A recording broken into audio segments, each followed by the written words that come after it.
السلام علیکم ورحمۃ اللہ وبرکاتہ۔ دیکھیے آگے لکھا ہوا ہے، یہ تو غریب مسلمانوں کا حال تھا جو عزت اور دولت والے تھے، ان کو خود ان کے گھر والوں نے ستایا۔ حضرت عثمان جب مسلمان ہوئے تو ان کے چچا نے ان کو رسی میں باندھ کر مارا۔ حضرت زبیر کو ان کے چچا نے چٹائی میں لپیٹ کر ناک میں دھواں دیا۔ عبداللہ بن مسعود کو سورہ رحمان کی تلاوت پر کعبہ ہی میں کافروں نے بری طرح سے پیٹا۔ اس طرح کی اور بہت سی تکلیفیں مسلمانوں کو پہنچائی گئیں۔ رسول اللہ صلی اللہ علیہ وسلم ان کو تسلی دیتے تھے، اگلے پیغمبروں کا حال سناتے کہ کسی پیغمبر کو آرے سے چیر دیا گیا، کسی کا گوشت لوہے کی کنگھی سے چھیل دیا گیا، مگر انہوں نے حق کو نہیں چھوڑا۔ ایک زمانہ آئے گا جب پروردگار تم کو غلبہ دے گا، اسی طرح وہ رائے حق پر جمے رہیں اور ان تکلیفوں کو جھیل لے گئے اور اسلام بڑھتا گیا۔ اس کے بعد ہے لکھا ہوا ہے، مشکل الفاظ اور ان کے معنی۔ رونگٹا کھڑا ہونا، ڈرنا، کانپنا، خوف کے باعث جسم کے روؤں کا کھڑا ہو جانا۔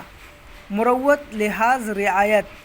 حلیف، مددگار، رفیق، دو فریق جنہوں نے ایک دوسرے کی امداد کا معاہدہ کیا ہو۔ رونگٹا کھڑا ہونا، ڈرنا، کانپنا، خوف کے باعث جسم کے روؤں کا کھڑا ہو جانا۔ مروت، لحاظ، رعایت۔ حلیف، مددگار، رفیق، دو فریق جنہوں نے ایک دوسرے کی امداد کا معاہدہ کیا ہو۔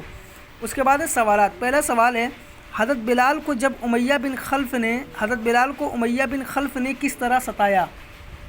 حضرت بلال کو امیہ بن خلف نے کس طرح ستایا؟ اس کا جواب ہے، حضرت بلال جب اسلام لائے تو امیہ ان کے گلے میں رسی ڈال کر بچوں کے حوالے کر دیتا اور وہ انہیں کھینچتے، دوپہر کی چلچلاتی دھوپ میں جلتی ریت پر لٹا کر سینے پر بھاری پتھر رکھوا دیتا۔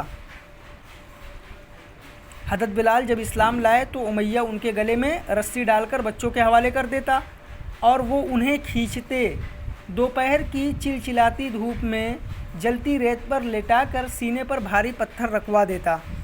دوسرا سوال ہے، وہ کون سی صحابیاں ہیں جن کی بینائی واپس آ گئی تھی؟ حضرت زنیرہ کی بینائی واپس آ گئی تھی۔ حضرت زنیرہ کی بینائی واپس آ گئی تھی۔ تیسرا سوال ہے، حضرت ابوبکر نے کس طرح کے لوگوں کو خرید کر آزاد کیا تھا اور ان کے والد نے اس پر کیا کہا تھا؟ اس کا جواب ہے، حضرت ابوبکر نے کمزور قسم کے لوگوں کو آزاد کیا تھا۔ اس پر ان کے والد نے کہا کہ تم کمزور گردنیں آزاد کر رہے ہو، اگر طاقتور کو آزاد کرتے تو وہ تمہارا بچاؤ بھی کرتے۔ حضرت ابوبکر نے کمزور قسم کے لوگوں کو آزاد کیا تھا۔ اس پر ان کے والد نے کہا تم کمزور گردنیں آزاد کر رہے ہو، اگر طاقتور کو آزاد کرتے تو وہ تمہارا بچاؤ بھی کرتے۔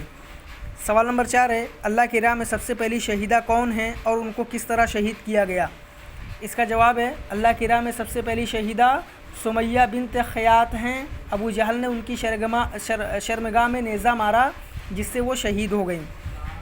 اللہ کی راہ میں سب سے پہلی شہیدہ سمیہ بنت خیاط ہیں۔ ابو جہل نے ان کی شرمگاہ میں نیزہ مارا جس سے وہ شہید ہو گئیں، ہے نا۔ آپ الفاظ مانی اور یہ تمام سوالات کاپی میں کریے اور دونوں کی فوٹو کلک کر کے ہمیں سینڈ کریے۔